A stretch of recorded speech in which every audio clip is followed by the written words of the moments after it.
বাজারে গেছিল এই টাইমে, পরের দিন বলবে আহারে ওই শীতের কাপড়টা পরতো, তৃতীয় দিন বলবে ও আসলে এই সেই, চতুর্থ দিন ভুলে যাবে আস্তে আস্তে, পঞ্চম দিন মোটামুটি আস্তে আস্তে এক দেড় মাস যাবে, গতি পৃথিবী পৃথিবীর মতো চলতে থাকবে, আকাশ আকাশের মতো থাকবে, বাতাস বাতাসের মতো থাকবে, আপনার বন্ধু টন্ধু যারা যার যার কর্মস্থানে সে মতোই করবে, তো আমি আপনি কবরে থাকতে হবে।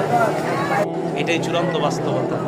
ইমানদারকে যখন বলবে আমি ইমানদারকে সত্যায়ন করলাম, আমার ইমানদার বান্দা যা বলছে সত্য কথা, এই কথা বলার পর আল্লাহ বলেন আফরিশুহু মিনাল জান্নাহ, আমার ইমানদার বান্দাকে কবরের মধ্যে দুনিয়ার মানুষ তিনটা পাতলা কাপড় দিয়ে পাঠাইছে।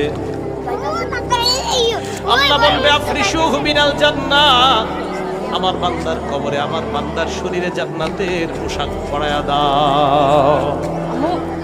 এরা পাতলা কাপড় দিছে, ওকে জান্নাতের পোশাক পরা